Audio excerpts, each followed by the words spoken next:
جنح شرفي يا رب جنح شرفي يا رب جنح شرفي يا رب وتزن عفة محابة وبرا تبارك وتعالى بالفرح الهي والقدر الجليل ساداتنا وإمتنا وموالينا حبيبك وعثمان وعلي رضي الله الحسن ثم الحسين ومن بقية صحابة وقرابة رسول الله أجمعين والحمد لله رب العالمين اللهم صل وسلم وبارك عليه. السلام عليكم ورحمة الله وبركاته. بسم الله الرحمن الرحيم الحمد لله رب العالمين والصلاة والسلام على أشرف الأنبياء والمرسلين سيدنا ومولانا محمد وعلى آله وصحبه أجمعين سبحانك لا علم لنا إلا ما علمتنا إنك أنت العليم الحكيم رب اشرح لي صدري ويسر لي أمري واحلل عقدة من لساني يفقهوا قولي. Para asatidzah yang saya hormati, para tokoh masyarakat, wabil khusus Ketua Majelis Ta'lim Darul Farah Al-Ustaz Taufik As'ad, Al-Ustaz Haji Erwin, para bapak, para hadirin sekalian. Sebelum kita lanjutkan kajian kita, mari sama-sama kita bacakan suratul Fatihah. Kita hadiahkan kepada pengarang kitab ini juga kepada guru-guru kita, orang-orang tua kita, jamaah di Majelis Darul Farah yang telah mendahului kita, khususnya kepada almarhum Bapak As'ad bin Haji Sanwani, almarhumah Ibu Hajjah Mariatul Qibtiyah binti Haji Mursyid, almarhumah Ibu Latifah binti As'ad, almarhum Al-Maghfurullah Kiai Haji Ahmad Syafi'i bin Haji Mustawa, almarhumah Hanayah Salasa Qonita binti Haji Hashim. Al-Fatihata ila hadratin Nabi Muhammadin sallallahu alaihi wasallam wa ala alihi wa sahbihi wa dzurriyyatihi wa ila abaina wa ummahatina wa ajdadina wa jaddatina wa masyayikhina wa muallimina wa nakhussu khassatan illa man nawainahum wa anta'lamu bihim wa asma'ihim wa ansabihim ya Allah yadawashana wa iyyahum birrahmati wal maghfirah wa yaskinuhum al jannah wa nafa'ana bihim wa bi'ulumihim fid darin amin. Al-Fatihah. A'udzu billahi minasyaitonir rajim. Bismillahirrahmanirrahim. Alhamdulillahi rabbil alamin arrahmanir rahim maliki yaumiddin.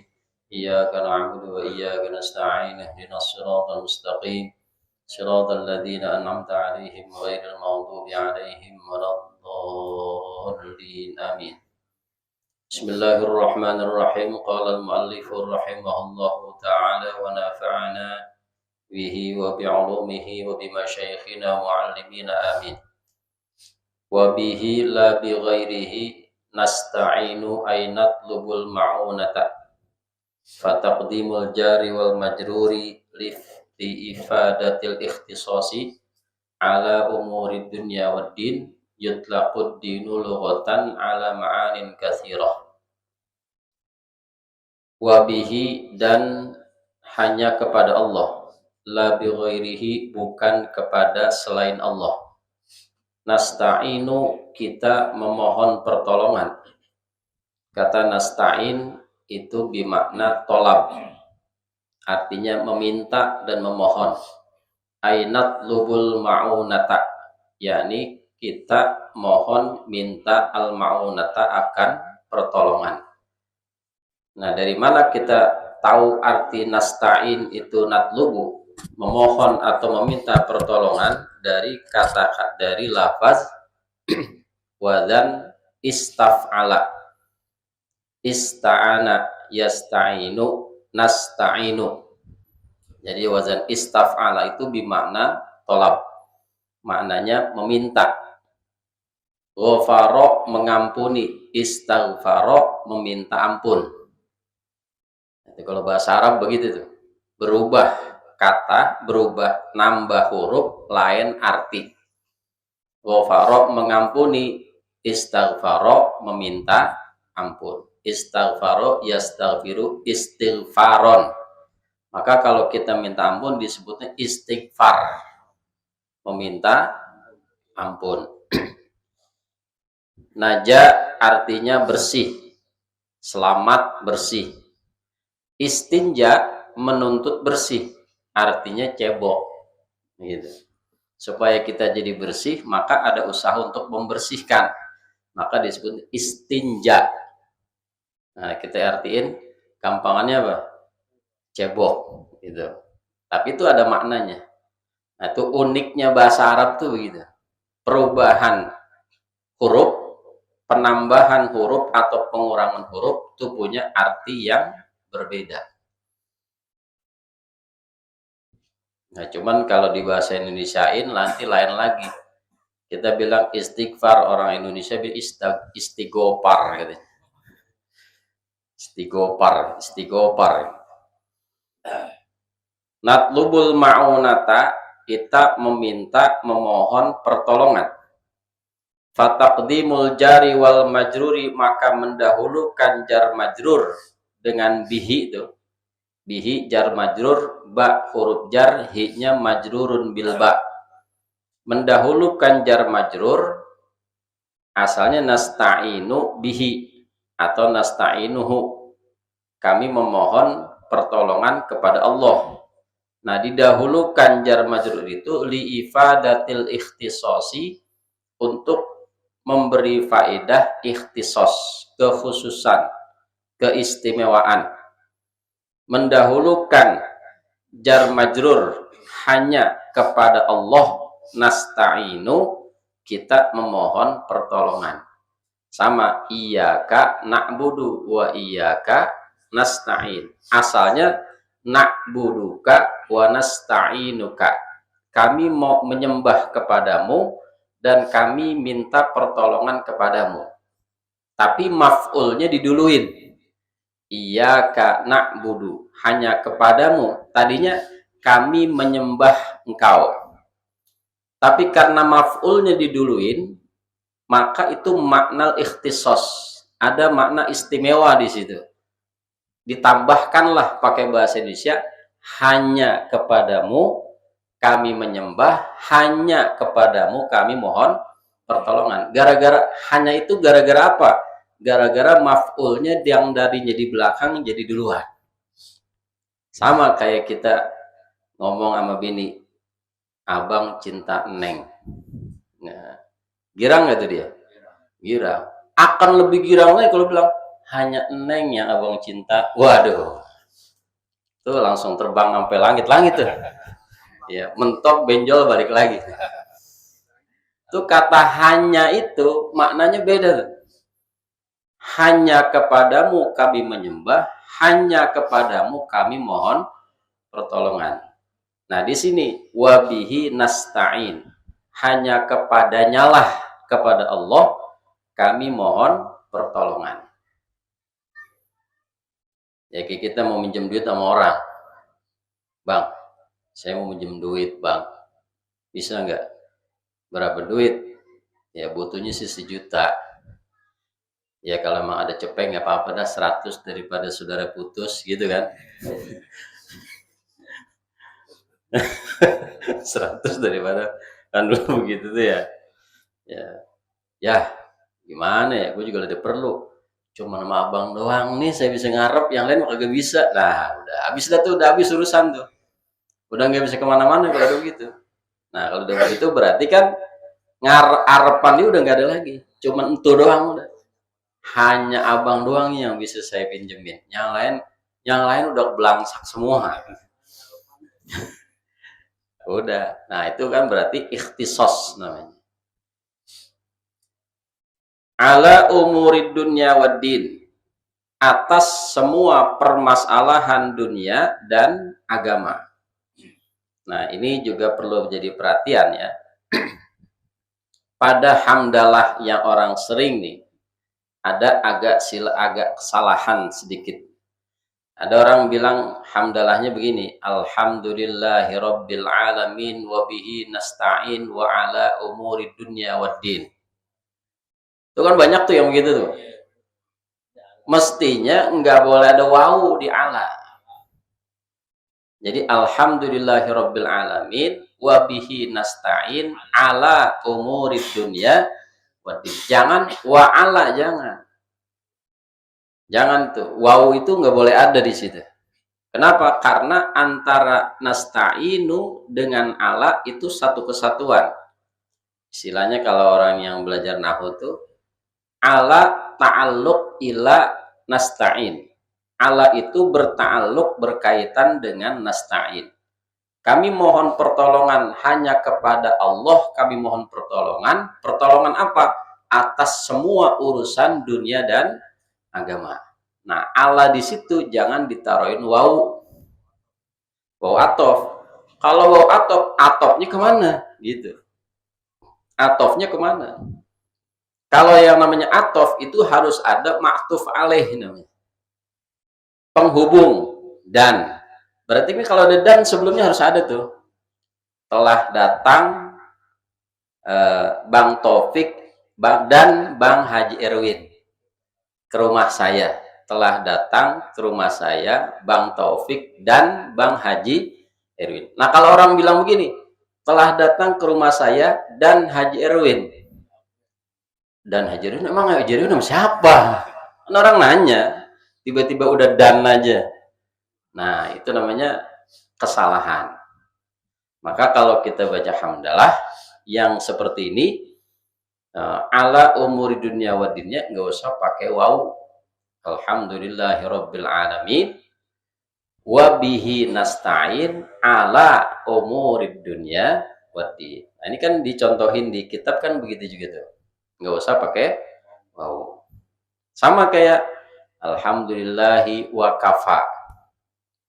Itu wawu itu dan huruf atof. Kemana ma'tuf alaihnya? Di situ nggak jelas. Bukan alhamdulillahi wa kafa. Ditambahin tuh ada lafaz yang kurang. Alhamdulillahilladzi an'amana wa kafa. Artinya apa? Segala puji bagi Allah, alladzi an'amana, yang memberikan nikmat kepada kami, wa kafa, dan memenuhi, mencukupi nikmat tersebut. Artinya begitu. Kalau segala alhamdulillahi wa kafa, segala puji bagi Allah dan yang memenuhi. Memenuhi apa? Di situ nggak ada, sebutannya nggak ada. Apalagi pakai alladzi, alhamdulillahilladzi wa kafa. Makin kacau. Tarkib nahwunya makin kacau. Maka kalau mau begitu, alhamdulillahilladzi an'amana wa kafa. Ini kan tenar juga tuh. Hamdalah begitu. Ya, alhamdulillahilladzi an'amana wa kafa, wassalatu wassalamu ala sayyidina Muhammadinil Mustafa wa ala alihi wa sahbihi ahli sidqi wal wafa. Banyak tuh yang pakai. Cuman ya kadang-kadang itu an'amananya nggak dibawa. Jadi alhamdulillahilladzi an'amana wa kafa. Jangan alhamdulillahilladzi wa kafa. Nah, itu susah. Tarkibnya susah itu.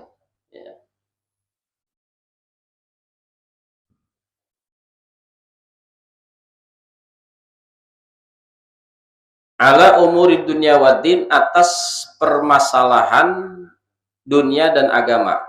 Yutlaqud dinu lughatan ala ma'anin katsiratin. Diucapkan ad-dinu oleh lafaz ad-din, agama. Lughatan secara bahasa, ala ma'anin katsiratin, atas beberapa makna yang banyak. Kata ad-din secara bahasa itu maknanya banyak. Minha diantaranya at-ta'atu, taat. Ad-dinu bisa berarti at-ta'ah. Wal ibadatu bisa berarti al-ibadah. Wal jaza'u dan bisa berarti al-jaza', ganjaran. Wal hisabu dan juga bisa berarti hisab, perhitungan. Makanya kalau kita baca Alhamdulillahirabbil alamin, Ar-Rahmanir Rahim, Maliki Yaumiddin. Itu sering diartikan raja pada hari pembalasan. Berarti Maliki Yaumil Jaza. Ad-din artinya al-jaza. Raja pada hari pembalasan. Ad-din itu bisa diartikan dengan al-jaza, hari ganjaran, hari pembalasan. Bisa juga al-hisab, hari perhitungan. Ad-din bisa diartikan dengan bahasa banyak. Wa syar'an menurut istilah. Arti ad-din itu apa? Ala ma syarra'ahu Allahu ala lisani nabihi minal ahkami. Itu sesuatu yang Allah syariatkan ala lisan nabihi, atas lisan nabinya, minal ahkami, dari hukum-hukum. Nah, din, ad-din menurut syariat, menurut istilah adalah hukum-hukum syariat Allah yang diberikan, yang disampaikan kepada lisannya Nabi Muhammad sallallahu alaihi wasallam. Jadi ajaran kita nih, Islam itu adalah sumbernya dari Allah. Disampaikan lewat Nabi Muhammad. Nabi Muhammad menyampaikannya kepada kita. Nah, itu namanya syariat namanya. Sumber dari Allah lewat Nabi Muhammad sampai kepada umatnya. Wa summiya dinan. Kenapa dinamakan din? Dinan, dinamakan ad-din li'annana nadinu lahu, karena sesungguhnya kita tuh taat kepadanya, kepada Allah. Aina taqidu wa nanqadu, yakni kita meyakini dan tunduk. Meyakini dan tunduk. Ad-din itu bisa diartikan dengan, jadi dinamakan din karena orang yang beragama itu meyakini dan tunduk terhadap perintah agama, ajaran agama. Kalau kita menyatakan diri kita agama Islam, maka semua aturan yang ada dalam agama Islam kita harus tunduk. Kita harus patuh, kita harus terima. Wa ma atakumur rasulu fakhudhuhu wa ma nahakum anhu fantahu. Apa yang Rasulullah sampaikan, perintahkan, maka ambillah, kerjakanlah. Apa yang Rasulullah larang, tinggalkan.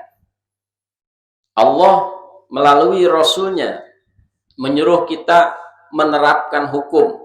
Sholat wajib, nggak usah pakai nanya. Nggak usah pakai nanya. Emang apa sih sholat pakai diwajibin? Itu namanya kita belum beragama kalau begitu. Nggak usah nanya.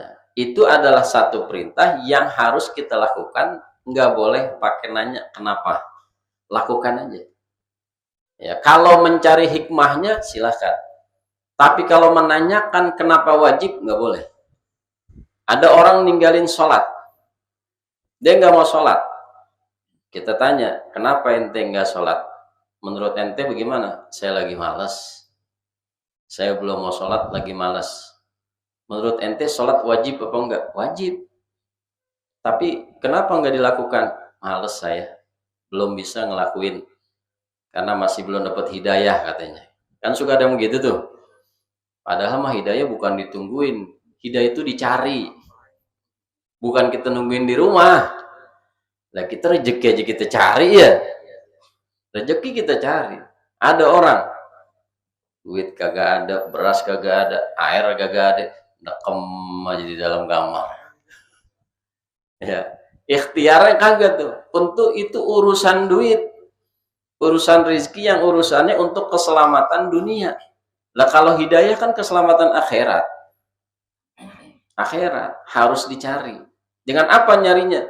Pergi ke majelis taklim, pergi ke masjid, pergi ke mushola, temenin teman-teman kita yang orang beragama. Itu dalam rangka memperoleh hidayah. Bukan diam di rumah. Oh diam, saya belum dapat hidayah. Emang apa? Kagak pernah datang. Lu cari dah hidayah. Nah, kalau seandainya nih, kita udah sampai, ada orang nggak sholat, ditanya, kenapa nggak sholat? Karena males. Sholatnya wajib nggak? Wajib. Berarti dia fasik. dia berdosa besar, dia maksiat, dia fasik. Dosa besar, fasik, masuk neraka. Iya kalau perbuatannya itu lebih banyak jeleknya daripada baiknya. Tapi kalau ada orang ditanya, kenapa ente nggak sholat? Menurut saya, sholat nggak wajib. Itu bukan fasik lagi, kafir. Itu kafir. Nah kalau model begitu, nggak ada kesempatan masuk surga tuh. Nggak ada, karena udah murtad di luar Islam. Buat saya sholat nggak wajib, sehingga saya nggak sholat. Nah udah. Kalau ada orang ngomong begitu, dia belum syahadat, belum tobat, maka dia meninggal nggak boleh kita sholat. Karena udah di luar Islam. Nah ini namanya dia sudah di luar dari agama. Maka kalau orang beragama, dia harus tunduk patuh dengan ajaran agama. Apapun itu. Jangan kita pilih-pilih gitu. Giliran yang nguntungin pakai agama, giliran yang kayak nguntungin kagak mau. Iya. Giliran lagi nguntungin pakai agama. Oh, giliran waris laki 2, perempuan 1. Karena itu ajaran agama. Wah, mau dipakai. Giliran lagi sedekah. Perempuan banyakan, laki dikitan. Giliran lagi zakat. Wah, saya nggak bisa zakat. Kebutuhan saya masih banyak. Padahal ngeridit motor, ngeridit mobil, ya, ngeridit rumah lagi. Saya nggak bisa sedekah. Nah, itu nyari yang gampang-gampang aja berarti. Ya. Wa yusamma aidon millatan, dan dinamakan juga agama itu millatan, millah. Agama bisa dikatakan millah.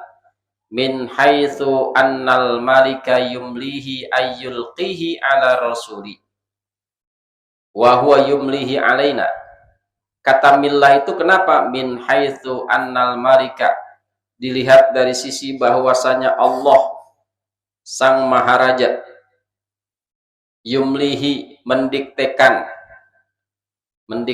ajarannya, ayyulqihi yakni menyampaikannya, ala rasuli kepada rasul, wa huwa yumlihi alaina, dan rasul itu menyampaikannya kepada kita. Dari kata millah itu dilihat dari sisi Allah menyampaikan, mendiktekan kepada rasul, rasul mendiktekan, menyampaikan kepada umatnya, maka dikatakan millah. Nah di Quran ada walan tardo ankal yahudu walan nasara hatta tattabi'a millatahum. Kata millatahum itu dari millah. Ya. Tidak akan pernah ridho walan tardo ankal yahudu. Yahudi dan Nasrani tidak akan pernah ridho kepadamu hatta tattabi'a millatahum, sehingga kamu mengikuti millah mereka. Millah bisa diartikan ajaran, agama. Mengikuti agama mereka.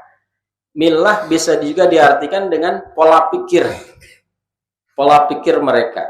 Millah bisa juga diartikan dengan gaya hidup.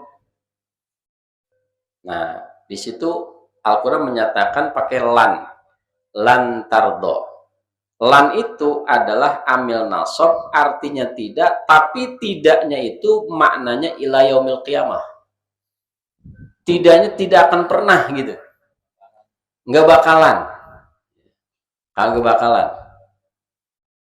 Kalau katakan orang Yahudi Nasrani ridho kepadamu, Al-Quran udah bilang nggak bakalan. Sampai kapan? Sampai kiamat. Makanya kata Iran begitu. Lah kalau ntar saya sepakat menandatangani perdamaian, nggak boleh ada apa? Senjata nuklir, giliran senjata nuklirnya kagak ada, dibom sama Amerika, dia ogah. Kita licik bagaimana? Nah gitu. Itu juga udah ada di Quran. Maka kita nggak bisa tenang-tenang saja, nggak bisa. Itu ada gambaran waspadanya.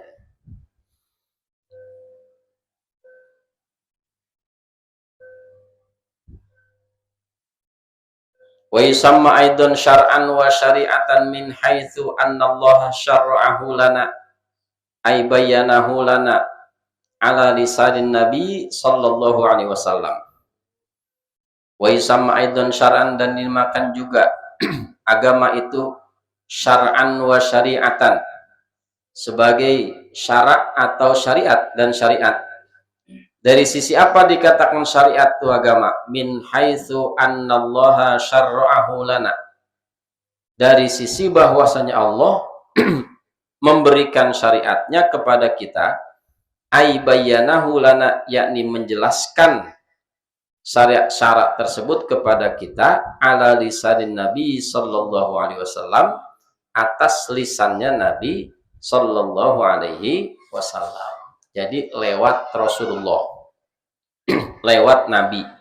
Syariat itu datang kepada kita lewat Nabi. Makanya kalau ada syariat yang bukan diajarkan oleh Nabi, bukan lewat Nabi, maka itu batil. Ya, itu salah. Rasulullah ngajarin sholat. Sholatnya Rasul bagaimana? Rasul sampai menyatakan, "Shollu kama ra'aitumuni usolli." Sholatlah kamu sebagaimana kamu melihat aku sholat, kata Rasul. Maka para sahabat tuh meriwayatkan bagaimana dirinya Rasul, bagaimana rukuknya Rasul, bagaimana sujudnya Rasul, bahkan bagaimana bangunnya Rasulullah dari tempat sujud sampai berdiri kembali. Tahiyatnya bagaimana, digambarin cara sholat Rasulullah seperti itu. Nah, kalau ada model sholat yang sekarang tidak mengikuti tuntunan Rasul, berarti tidak sah, batal. Emang ada? Loh, sekarang orang banyak macam-macam. Banyak. Ada yang sholatnya sekedar niat. Sekedar niat. Yang penting udah ingat Allah. Ingat Allah berarti udah sholat. Kalau ada orang begitu, percaya nggak? Yang penting saya udah ingat Allah. Kalau ingat Allah berarti udah sholat nggak? Udah sholat. Jadi kalau misalnya lagi makan bakso nih, wah, makan bakso pedas gitu kan, azan zuhur, Allahu Akbar, Allahu Akbar, diam dulu, ingat Allah, Allah, Allah, terusin makan. Selesai sholat zuhur. Yang penting kita Allah 3 kali dalam hati, selesai sholat zuhur. Modal begitu, jamaahnya banyak tuh. Lah, enak kalau begitu kita. Wudu kagak, nutup aurat kagak, rukun kagak, syarat sah kagak, ingat Allah 3 kali, selesai sholat. Wudu. Kata jamaah, ini dia yang gue cari nih. Udah gitu, landasan ayat Quran lagi. Landasan ayat Quran. Saya ada teman kuliah tuh. Teman kuliah saya S2 lagi. Waktu itu kita lagi buka puasa bersama. Jurusan tafsir hadis. Buka puasa bersama. Ya, buka puasa bersama nih di kosan paling segini doang nih tempatnya. Artinya kalau model segini orang bergerak bagaimana ya kita tahu dah. Kita makan, kita minum, kita sholat, pasti ketahuan. Udah nggak tempat nggak ada lain dah. Dari mulai maghrib, azan maghrib, kita ntar aja langsung makan berat. Enggak, langsung ini aja. Kita makan takjil. Takjil selesai, kata yang teman saya tuh, saya mau habis takjil langsung makan aja dah. Ya udah, silakan makan. Kita sholat dah nih. Habis sholat selesai, dia masih makan tuh. Tapi makan ngobrol. Sampai isya. Teman saya nanya, ente kayaknya belum sholat maghrib. Udah, ada dia. Lah kapan sholatnya? Tadi sambil makan. Masya Allah. Sambil makan. Model sholat saya, kata dia, sholat khusus. Kalau ente sholat awam. Waduh, makin kacau gitu kalau begitu tuh. Kenapa? Ada dalilnya. Dalil apa? Ya. Aqimis sholata lidzikri. Aqimis sholata lidzikri. Dirikanlah sholat untuk mengingat aku. Berarti tujuan sholat apa? Ingat aku. ingat Allah. Kalau orang udah sampai tujuan, maka sarana hilang. Kita udah sepakat nih, Majelis Darul Faroh Kepila. Dari sini udah bicara. Ada yang pakai mobil, ada yang pakai motor. Iya, berangkat. Udah sampai sono. Itu masalah mobil motor perlu lagi nggak? Kagak perlu, udah di sono mau ngapain? Kalau nanti mau pulang, lain lagi urusannya. Kalau kita udah sampai pila, udah nggak perlu mobil lagi, nggak perlu motor lagi. Orang udah sampai. Nanti giliran pulang, lain lagi. Karena tujuan sholat untuk ingat Allah, maka kalau orang udah ingat Allah, sholat nggak perlu lagi model kayak biasa gitu. Kata dia. Kata dia begitu. Kan pakai Quran itu. Nah kalau orang yang setengah-setengah, iya juga ya. Juga nih. Masuk akal juga nih, gampangan lagi. Waduh, banyak tuh yang begitu. Masuk tuh otaknya, masuk yang gampang dia. Saya cuma bilang gini, ente pernah nggak dengar Rasulullah menyatakan kalau sholat cukup dengan ingat Allah? Kalau ada hadisnya tunjukin sama saya ikut ente. Kalau ada hadis Rasulullah bilang bahwa sholat cukup ingat Allah, ada hadisnya sahih, saya ikut. Yang ada sallu kama ra'aitumuni usalli. Sholatlah kamu sebagaimana kamu melihat saya sholat. Berarti sholat kita caranya ngikut Rasulullah pakai ruku, Rasulullah pakai sujud, Rasulullah pakai Fatihah, Rasulullah pakai wudhu, Rasulullah pakai nutup aurat. Lah kalau ente mau pakai selain Rasul, emang itu Rasul? Emang itu siapa? Bisa bikin syariat baru? Gak ada. Batal syariatnya. Walaupun katanya dalilnya Quran. Iya, dalilnya Quran.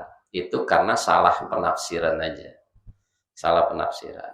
Jadi tujuan dirikanlah salat untuk mengingat aku itu bukan berarti cukup ingat Allah maka sudah mendirikan sholat, bukan. Kita melakukan sholat sesuai tuntunan Rasulullah, hati kita supaya ingat Allah. Jadi kita enggak mikir kemana-mana.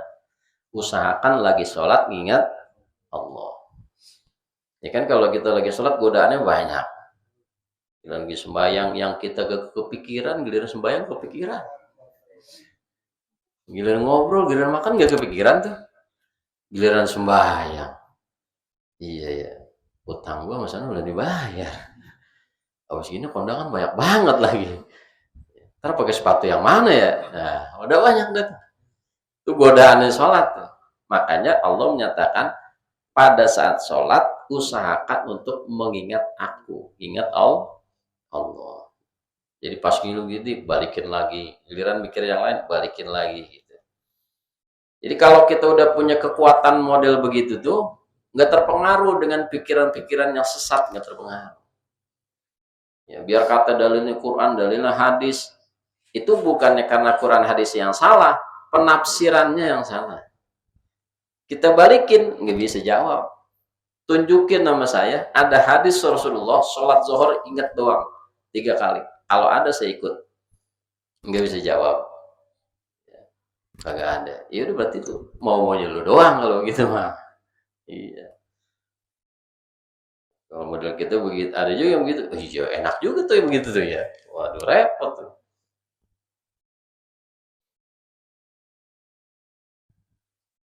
Ya, sampai sini ya. Wallahu a'lam bishawab. Al-Fatihah. Bismillahirrahmanirrahim. Alhamdulillahirabbil alamin arrahmanir rahim maliki yaumiddin. Iyyaka na'budu wa iyyaka nasta'in ihdinas siratal mustaqim. Shiratal ladzina an'amta 'alaihim ghairil maghdubi 'alaihim waladdallin. Amin. Bismillahirrahmanirrahim. Alhamdulillahirabbil alamin. Allahumma shalli ala sayyidina Muhammad wa ala ali sayyidina Muhammad. Allahumma anfa'na bima 'allamtana wa 'allimna ma yanfa'una wa 'allimna ma jahilna wa zidna 'uluman nafi'ah. Wa sallallahu ala sayyidina Muhammad wa alihi wa sahbihi wasallam. Walhamdulillahirabbil alamin. Oh ya, untuk malam Jumat besok ya kita libur dulu karena bertepatan dengan peringatan Maulid Nabi Muhammad di Al-Anwar. Jadi saya mohon jamaah sekalian saya ngundang, habis sisa kita sama-sama ke Masjid Al-Anwar untuk memperingati Maulid. Maulidnya Maulid Turja, turu-turu jamaah.